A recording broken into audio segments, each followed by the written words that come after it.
구약성경 22장 창세기 22장 1절에서 14절까지 말씀 구약성경 28조에 있습니다. 그 일 후에 하나님이 아브라함을 시험하시려고 그를 부르시되 아브라함아 하시니 그가 이르되 내가 여기 있나이다. 여호와께서 이르시되 내 아들 내 사랑하는 독자 이삭을 데리고 모리아 땅으로 가서 내가 내게 일러준 한 산 거기서 그를 번제로 드리라. 아브라함이 아침에 일찍이 일어나 나귀의 안장을 지우고 두 종과 그의 아들 이삭을 데리고 번제에 쓸 나무를 쪼개 가지고 떠나 하나님이 자기에게 일러주신 곳으로 가더니 제3일에 아브라함이 눈을 들어 그곳을 멀리 바라본지라. 이 아브라함이 종들에게 이르되 너희는 나귀와 함께 여기서 기다리라.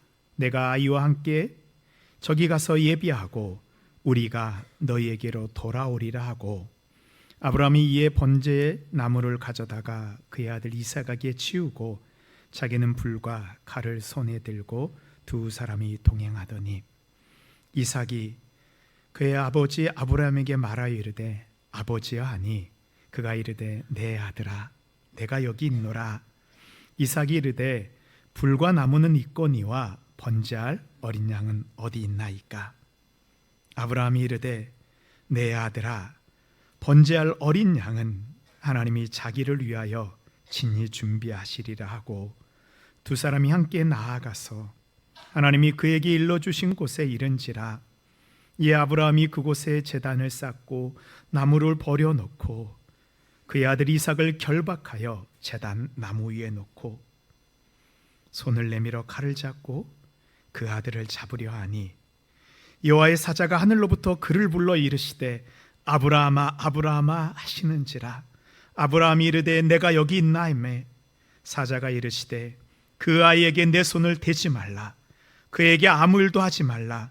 내가 내 아들 독자까지도 내게 아끼지 아니하였으니 내가 이제야 내가 하나님을 경외하는 줄을 아노라.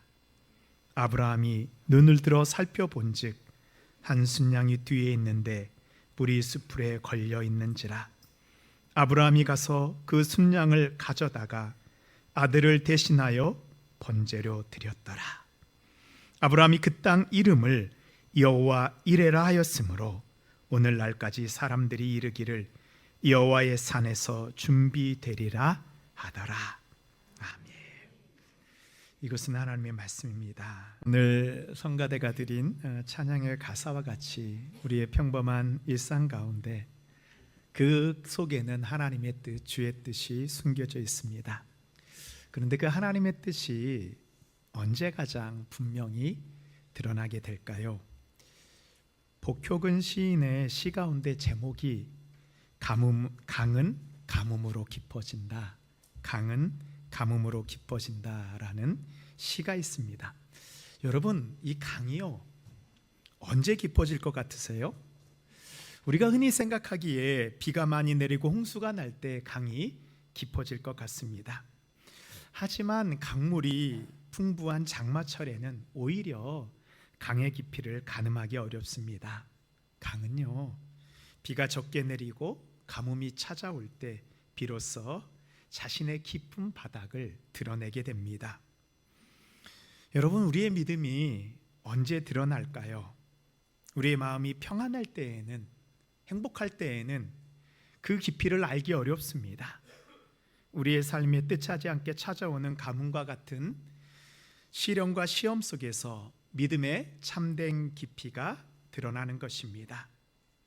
시험은요 진짜와 가짜를 가려내는 과정입니다. 그래서 시험이 올 때 우리의 믿음의 깊이가 그제서야 가늠이 됩니다. 오늘 말씀을 통해 우리를 더 깊은 믿음의 세계로 인도하시는 하나님의 은혜를 경험하시는 우리 모든 성도님들 되시기를 바랍니다. 아멘. 창세기 22장의 첫 번째 단어는 시험입니다. 하나님께서 아브라함을 시험하시기 위해 그를 부르십니다.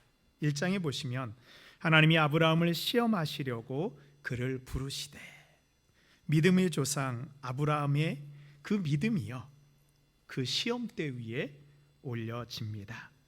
하나님은 아브라함에게 두 가지 시험을 하십니다. 창세기 22장에서는 후손에 대한 시험이고 23장에서는 땅에 대한 시험을 하십니다. 첫 번째로 하나님과의 만남이 우리의 믿음을 키우게 됩니다. 제가 질문 하나 드리겠습니다. 하나님이 아브라함을 몇 번이나 만나 주셨을까요? 성경에 대해서요, 질문이 나오면 답은 거의 정해져 있습니다. 1, 3, 7, 10, 12 요 중에서 찍으시면은 거의 90%는 답이 나옵니다. 제 볼륨 조금만 줄여주시면 좋을 것 같아요. 방송실 살짝 울리는 것 같아서요. 네. 창세기 12장에서 22장까지 하나님은 아브라함을 7번 부르시고 만나 주십니다. 첫 번째 만남은 갈대아 우르에서의 부르심의 순간입니다. 두 번째는 가나안 땅을 주시겠다는 약속입니다. 세 번째는 베델에서 눈을 들어 동서남북을 바라보라는 지평을 넓히시는 시야의 확장입니다. 네 번째는 언약의 체결입니다. 다섯 번째는 할례를 행하게 하시는 언약의 확증입니다. 여섯 번째는 마물의 상수리 나무 아래 언약을 반드시 이루어지신다는 시련의 예고입니다. 그리고 마지막 일곱 번째, 오늘 하나님이 아브라함과의 언약을 성취하시는 완성의 만남입니다. 이 언약의 완성을 위해서 하나님이 아브라함을 시험하시고 그에게 요구하시는 것이 있습니다. 바로 언약의 헌신입니다. 7번 만남에서 중요한 것은 만남의 횟수와 더불어서요, 아브라함이 믿음이 점점 성숙해져 가는 모습입니다. 하나님은 아브라함을 만날 때마다 아브라함에게 말씀하셨습니다. 그래서요, 하나님과의 만남이 아브라함의 믿음을 키우고 하나님의 말씀과 명령이 그의 믿음을 자라게 하였습니다. 아브라함의 생애가 그것을 증거해 주고 있습니다. 하나님은 우리도 이렇게 만나 주십니다. 우리를 부르시고 약속하시고 확증하시고 언약을 맺으시고 그것을 징표로 보여주시고 성취하여 주십니다. 그리고 이 믿음의 완성을 위해서 드려져야 하는 것이 있는데 바로 언약의 순종입니다. 사랑하는 성도 여러분, 우리가 알아야 될 것이 있어요. 신앙생활을 하는데 시간이 지나고 세월이 지난다고 해서 우리의 믿음이 그냥 좋아지지 않습니다. 교회를 오래 다닌 것보다 더 중요한 것이 내가 하나님을 얼마나 많이 만났는가입니다. 하나님과 얼마나 깊이 교제하였는가입니다. 우리가 하나님께 얼마나 순종하였는가입니다. 두 번째로 순종할 때 우리는 하나님의 예비하심을 경험하게 됩니다. 우리가 창세기 22장 오늘 말씀만 보면요, 아브라함의 믿음이, 그의 하나밖에 없는 아들 이삭을 드리는 그 믿음이 정말로 대단하다고 우리는 생각이 들죠. 근데 사실은요, 아브라함도요, 인간적인 방법으로 자신의 뜻을 이루고자 하는 유혹을 떨치지 못했습니다. 창세기 15장에서 17장의 언약의 후손에 대한 그 약속 사이에서 하나님의 약속을 신뢰하지 못하는 아브라함의 불신, 인간적인 방법, 그의 실수가 나옵니다. 먼저 아브라함은요, 그 자신의 후손에 대해서 자신의 종 가운데 한 사람을 정하여 자신의 후사로 삼으려고 했습니다. 자식이 없으니까요, 당시에는 똑똑한 노예 중에 하나를 양자로 삼기도 하였습니다. 근데 하나님께서는 거부하셨습니다. 15장 4절에 보시면 여호와의 말씀이 그에게 임하여 이르시되 그 사람이 내 상속자가 아니라 내 몸에서 날 자가 내 상속자가 되리라 하시고, 하나님께서는 너의 방법이 아니다, 내 몸에서 태어난 너의 상속자가 있다라고 약속해 주셨습니다. 그렇게 하나님의 약속이 임한 지 10년이 흘렀는데도요, 후사에 대한 소식이 없는 것입니다. 나이가 들어 아내 사라의 몸은 점점 더 자녀를 낳을 수 없는 상황이 되었습니다. 자신도 나이가 들어갑니다. 그러자 아브라함의 생각이 달라집니다. 16장 3절에 보면 아브라함의 아내 사라가 그 여종 애굽 사람 하갈을 데려다가 그 남편 아브라함에게 첩으로 준 때는 아브라함이 가나안 땅에 거주한 지 10년 후였더라. 그러니까 하나님의 약속이 임한 지 10년이 되었습니다. 이번에는 아내 사라의 제안으로 이루어졌습니다. 사라의 몸종 하갈을 통해서 후사를 얻는 방법입니다. 드디어 86세 첫 아들 이스마엘을 얻었습니다. 그 당시 사회에서의 통념은 몸종을 통해서 대를 얻는 것은 합법적인 방법이었습니다. 그러나 하나님이 약속하신 방법은 아니었습니다. 나중에 이 사라와 하갈 사이에 다툼이 생긴 것은 하나님이 이 방법을 인정하지 않았다라는 것을 보여주고 있습니다. 아브라함이 이스마엘을 얻은 후 하나님은 13년 동안 아브라함에게 나타나시지 않고 만나주시지 않고 말씀도 하지 않습니다. 아무런 일도 일어나지 않습니다. 아브라함의 인간적인 방법에 대한 하나님의 침묵이었습니다. 아브라함은 지난 10년보다 더 긴 13년을 기다리게 됩니다. 이제 내 몸을 통해서 날 후사에 대한 소망이 사라진 그때 하나님이 다시 아브라함에게 나타나십니다. 창세기 17장 1절 말씀 우리 함께 읽도록 하겠습니다. 시작. 아브라함이 99세 때 나는 전능한 하나님이라 너는 내 앞에서 행하여 완전하라. 아멘. 13년간의 침묵을 깨트리시고 자신을 전능하신 하나님, 내가 생각할 수 없는 그 모든 일을 이루시는 그 하나님으로 드러내십니다. 너는 내 앞에서 행하여 완전하라 명령하십니다. 이것은 하나님의 말씀에 대한 전적인 순종의 요구입니다. 아브라함의 불신으로 인간적인 방법으로 위기는 있었지만 하나님의 신실하심이 당신의 약속을 이끌어 가셨습니다. 드디어 하나님이 약속하셨던 그 아들을 주셨습니다. 창세기 21장 2절에 보면 사라가 임신하고 하나님이 말씀하신 시기가 되어 노년의 아브라함에게 아들을 낳으니 아브라함이 그에게 태어난 아들 곧 사라가 자기에게 낳은 아들을 이름하여 이삭이라 하였고, 드디어 후사에 대한 약속이 성취되었다고 생각했을 때, 아브라함이 마음을 놓고 있을 때 하나님이 마지막으로 아브라함을 만나십니다. 오늘 2절 말씀입니다. 여호와께서 이르시되 내 아들 내 사랑하는 독자 이삭을 데리고 모리아 땅으로 가서 내게 일러준 한 산 거기서 그를 번제로 드리라. 번제가 어떤 제사인지 아시죠? 다 이 살을 각을 떠서 그것을 불에 태워 드리는 인신 제사입니다. 내 사랑하는 아들 독자 이삭을 바치라. 이삭을 주신 하나님이 이삭을 제물로 요구하시면서 그의 믿음을 시험하십니다. 이것은 하나님과의 첫 만남, 고향을 떠나는 것보다 더 어려운 명령입니다. 왜 아들을 드리는 것이 어려웠을까요? 물론 인간적인 그런 생각에서 아들을 드리는 것 이건 불가능하죠. 그렇지만 사실은 아브라함이 이 말씀을 받아들이기 더 힘든 이유가 있었습니다. 아브라함은 오랫동안 하나님과의 만남을 가지면서 알았던 하나님의 성품이 있어요. 사랑과 긍휼의 하나님이에요. 그런데 그 하나님의 성품과 모순되는 명령입니다. 또 후사를 약속으로 주신다는 그 하나님의 약속이 깨어지는 하나님의 언약에 모순되는 그런 명령이기 때문입니다. 그렇습니다. 때로는 하나님이 우리에게도 이해되지 않는 순종을 요구하실 때가 있습니다. 이해되지 않는 하나님의 명령이 있습니다. 그런 명령이 있을 때 우리가 어떻게 해야 될까요? 우리가 성경을 보니까요, 노아는 마른 하늘 아래에서 300년 동안 방주를 지었습니다. 모세는 하나님께서 홍해로 들어가라고 하는 그 말씀에 순종하였습니다. 여호수아는 강물이 넘칠 때는 요단강을 건너갔습니다. 난공불락의 요새 여리고성을 하루에 한 바퀴씩 아무 말도 하지 않고 돌았습니다. 우리의 마음에 맞고 우리가 이해되는 것만 순종하는 것은 믿음이 아니에요.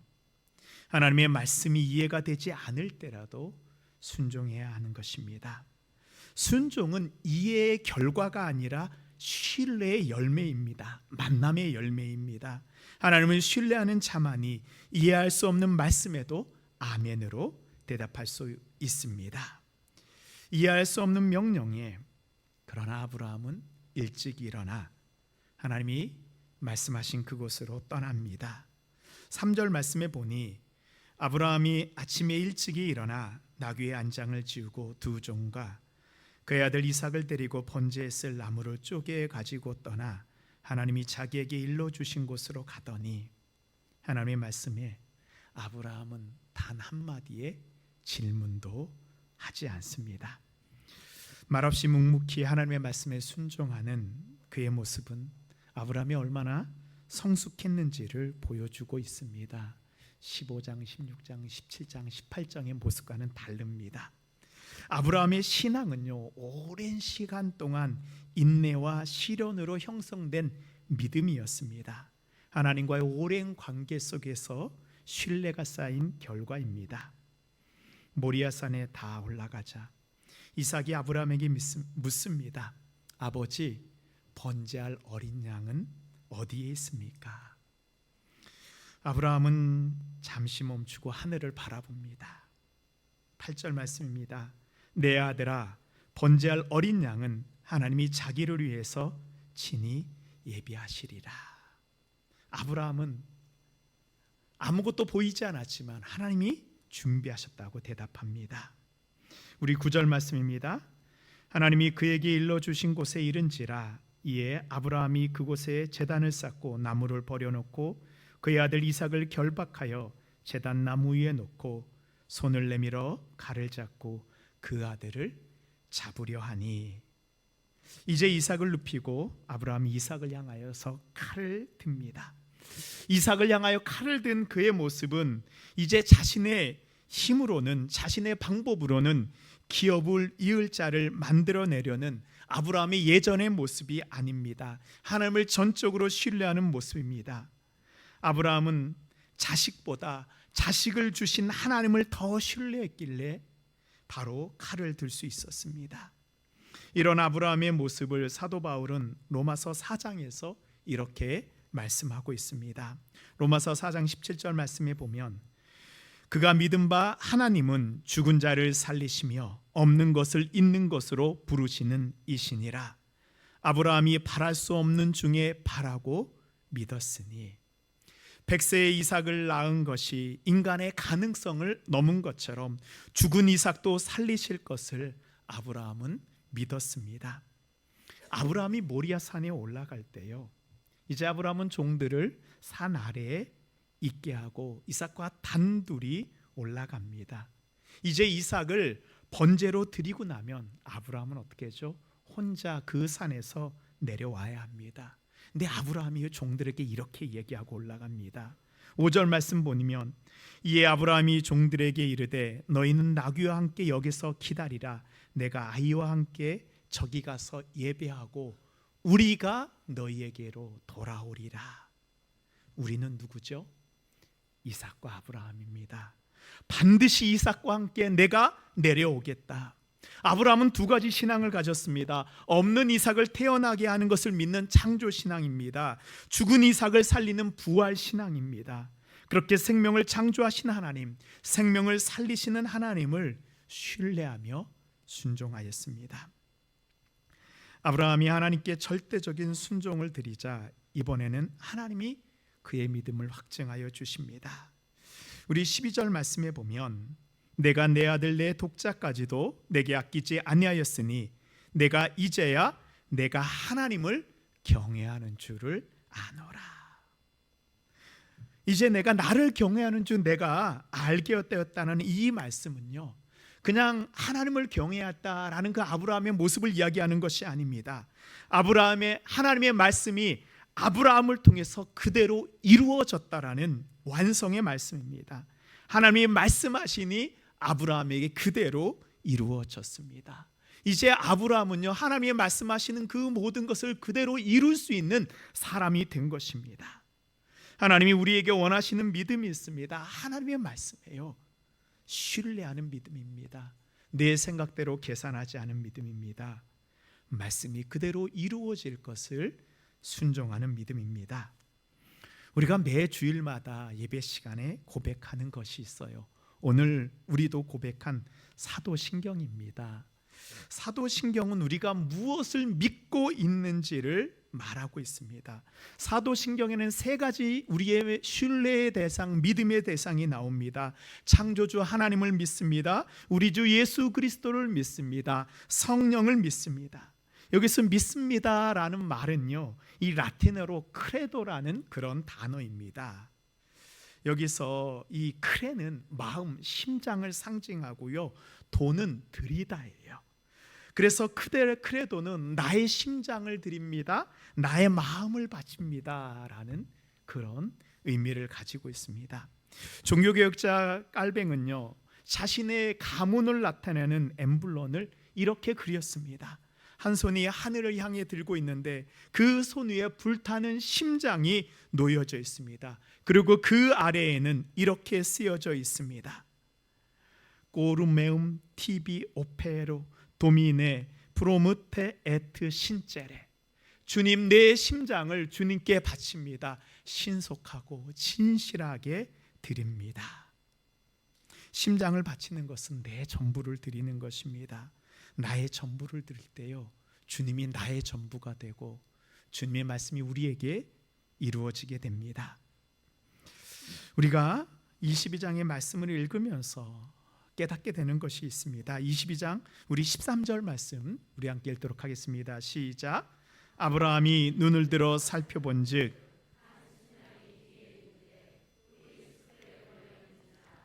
아브라함이 가서 그 순양을 가져다가 아들을 대신하여 번제로 드렸더라. 아멘. 우리 하나님이요, 참 얄미우신 하나님입니다.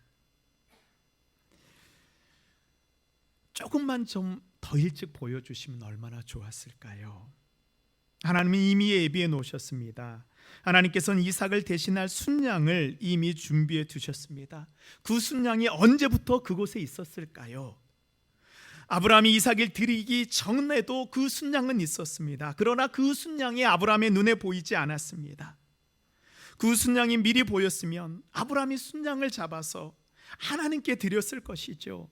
아브라함이 이삭에게 했던 하나님이 예비하시리라는 것을 아브라함은 알 수 있었을 것입니다. 자신의 아들을 죽여야 되는 고통을 경험하지 않아도 되었을 것입니다. 그런데 언제 그 순양이 보였다고 말씀하고 있지요? 하나님의 말씀에 순종하여 손을 들었을 때, 그의 아들을 죽이려 했을 때, 그때 하나님이 아브라함의 눈을 열어 순양을 보여주십니다. 번제로 바쳐질 이삭을 대신하여 하나님이 이미 순양을 예비해 놓으셨습니다. 근데 그 순양은 아브라함이 순종해야만 보이는 것입니다. 가장 소중한 존재 독자 이삭을 드리니 보이지 않는 양이 보였습니다. 그렇습니다. 우리도 하나님을 보기를 원합니다. 하나님의 예비하심을 보기를 원합니다. 그런데 하나님이 우리에게 먼저 요구하십니다. 여러분의 이삭은 무엇입니까? 여러분의 소중한 것은 무엇입니까? 나의 이삭을 드리기 전에는 하나님의 예비하심이 보이지 않습니다. 나의 이삭을 내려놓을 때 하나님이 보입니다. 아브라함은 그것을 여호와 이레, 하나님이 우리를 위해서 예비하심은요, 나의 가장 소중한 이삭을 드릴 때만 경험할 수 있습니다. 우리는 생각합니다. 내가 준비하지 않으면 나는 나의 미래를 보장할 수 없다라고 생각합니다. 하나님의 준비하심을 신뢰하지 못하기 때문에 내가 준비하지 않으면 안 된다는 두려움이 우리의 마음 가운데 있는 것입니다.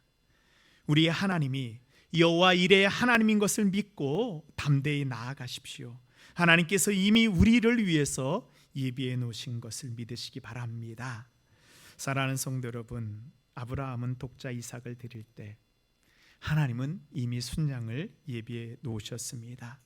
여호와 이레, 그 하나님은 오늘도 우리의 삶을 준비하고 계십니다. 우리의 믿음의 고백을 하나님이 받아주실 때, 주님 내 심장을 드립니다, 진실하고 신실하게 신속하게 드립니다. 여호와 이레 하나님께서 우리의 순종 위에 예비하신 은혜를 우리가 받게 될 것을 믿습니다. 마지막으로 가장 큰 시험을 통과했을 때 가장 큰 시련을 마주하게 됩니다. 믿음과 시련이 하나님의 약속을 성취해 갑니다. 아브라함의 믿음은요, 그가 잘 나가고 그가 아들을 낳을 때에는 드러나지 않았습니다.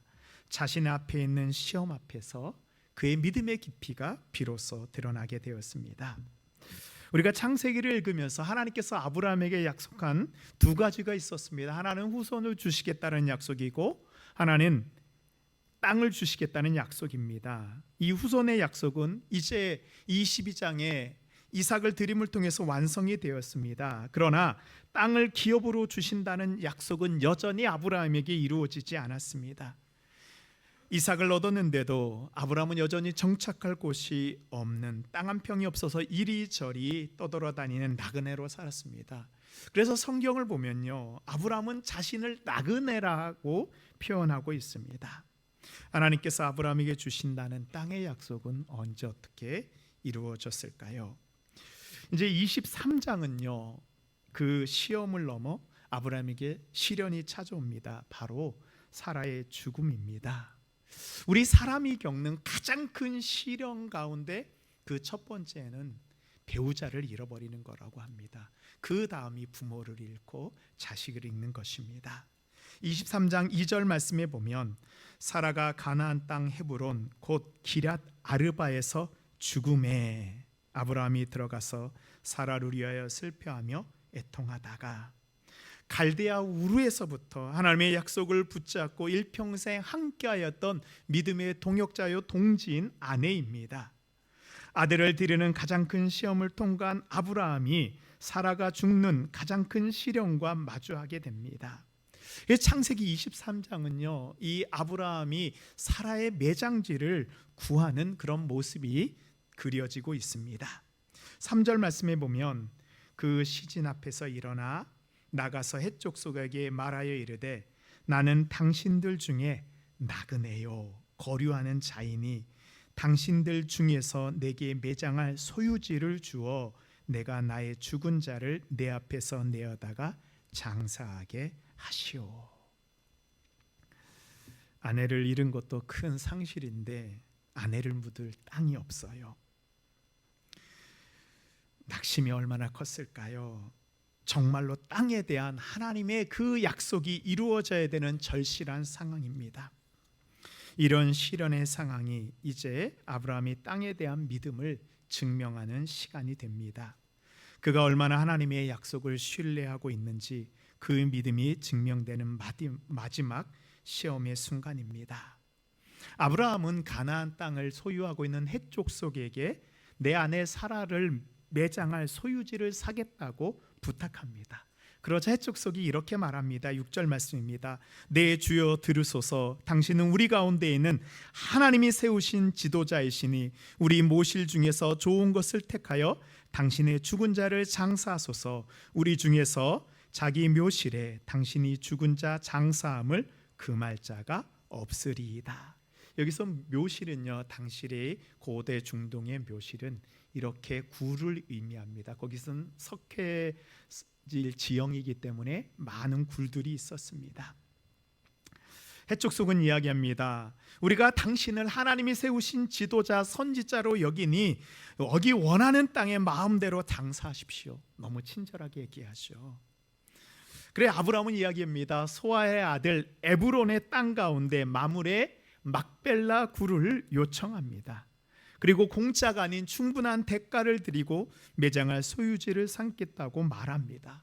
그러자 헤브론이 아브라함에게 이야기합니다. 15절 말씀입니다.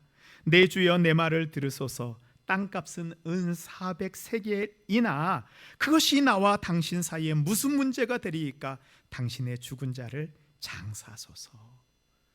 헤브론이요, 대단한 사람이에요. 마음대로 하라고 하면서 땅값을 이야기하죠. 은 400세겔. 네. 우리 주변에 이런 분들 있죠. 마음대로 하라고 하는데 그냥 뭐 이거 이렇다고.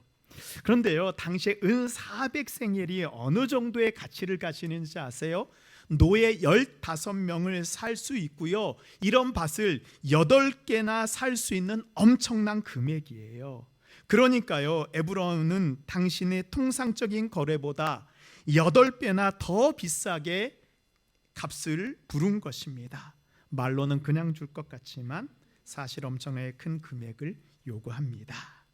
16절 말씀입니다. 아브라함이 에브론의 말을 따라 에브론이 헷속속이 듣는 데서 말한 대로 상인이 통용하는 은 400세겔을 달아 에브론에게 주었더니 마므리의 앞 막벨라에 있는 에브론의 밭 곧 그 밭과 거기에 속한 굴과 그 밭과 그 주위에 둘린 모든 나무가, 우리 18절 말씀 함께 읽겠습니다.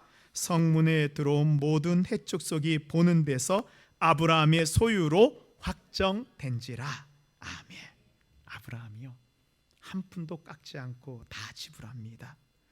그럼 왜 창세기 23장에서 아브라함이 이 묘지를 구입하는 것이 그렇게 중요했을까요? 이 고대에는요, 한 번 무덤이 만들어지면 그것이 그 가족의, 그 집안의 대대로 묘실이 되는 거예요. 그 가문의 묘실이 됩니다. 그래서 무덤이 만들어졌다는 의미는 그곳이 영원히 그 집안의 땅이 되었다라는 의미입니다. 아브라함이 사라의 매장지를 사는 것은 단순히 묘지를 사는 정도가 아니었습니다. 여기에는 두 가지 의미가 있습니다. 먼저 아브라함은요, 이 사라의 매장지를 어디로 정해요? 원래 고향인 갈대아 우르가 아닌 가나안 땅으로 합니다. 고대 중동 사람들은요, 사람이 죽으면 그 매장지를 반드시 그 사람이 태어난 그의 고향으로 하였습니다. 죽으면 고향 땅으로 돌아가야 합니다. 그러나 아브라함은 그가 가장 사랑했던 아내의 무덤을 그들이 떠나왔던 원래의 육체의 고향 갈대아 우르가 아닌 가나안 땅으로 하였습니다. 이것은 가나안 땅이 하나님이 우리에게 주신 약속의 땅으로 믿었기 때문입니다. 이것을 본향으로 여겼기 때문에 가능한 결정입니다. 아브라함은 태어나고 자란 육신의 고향이 아니고요, 하나님이 보여주시고 약속하신 믿음의 땅을 자신의 보향으로 받았습니다. 두 번째로 아브라함은 그 작은 땅을 위해서 엄청난 대가를 지불합니다. 속는지 알면서도 작은 굴 하나를 사기 위해서 큰 대가를 지불하였습니다. 막벨라 굴이 있는 땅을 매입한 것은 장례를 치르기 위해서 다급하기 때문이 아닙니다. 그 땅을 나의 땅으로 소유할 수 있는 합법적으로 얻을 때라는 것을 아브라함이 깨달았기 때문입니다. 18장면에서 아브라함의 소유로 확정되었다고 할 때 이 소유라는 말은요, 히브리어로 미트나입니다. 그런데 이 미트나는요, 누가 그냥 나에게 공짜로 거저로 주어서는 이것이 성립하지 않습니다. 반드시 값을 지불해야지만 의미가, 이 계약이 성립되는 것입니다. 값을 치러야지, 대가를 치러야지만 나의 소유가 됩니다. 이제 아브라함이 가나안 땅에서 매장지를 소유함으로 아브라함은 그 땅의 주인이 되었다라는 것이 그 땅을 지나다니는 모든 헷족속 앞에서 확정이 되었습니다. 더 이상 아브라함은 나그네가 아니고요, 그 땅의 주인이 되었습니다. 그렇습니다. 장지를 고향이 아닌 가나안으로 정한 것도, 큰 대가를 지불하면서 이 묘지를 산 것도 모두 아브라함의 믿음이 있기 때문에 가능하였습니다. 믿음이 없이는 할 수 없는 일입니다. 이제 사라의 죽음의 장소가 하나님의 약속을 확증하는 증거의 장소가 되었습니다. 사라의 죽음이라는 시련 속에서 가나안 땅이 아브라함과 그의 후손의 땅과 기업이 되었습니다. 아브라함의 무덤은요, 단순한 무덤이 아닙니다. 하나님이 아브라함과 그의 후손들에게 약속하신 땅의 약속이 성취된 장소입니다. 성경을 보면요, 사라가 묻힌 곳에 아브라함도 묻힙니다. 그의 아들 이삭도 묻힙니다. 그의 아들 야곱도 묻힙니다. 요셉도 그곳에 묻힙니다. 이제 아브라함이 소유한 그 땅은 아무도 빼앗을 수 없는 영원한 그와 그의 후손의 소유가 되었습니다. 그 작은 밭이 이제 하나님의 땅의 약속을 후손에게 이어가는 증표가 되었습니다. 그렇습니다. 아브라함이 매장지를 사는 것은 땅만 산 것이 아닙니다. 하나님의 약속을 산 거예요. 가나안 땅을 자신의 기업으로 산 위대한 사건입니다. 아브라함은 사라의 죽음이라는 시련을 통해서 하나님의 약속을 성취하는 그의 믿음이 더욱더 단단해지는 시간이 되었습니다. 이제 말씀을 마칩니다. 사랑하는 성도 여러분, 우리에게 주신 하나님의 땅의 언약은 무엇입니까? 우리가 믿음으로 붙잡아야 될 그 약속은 무엇입니까?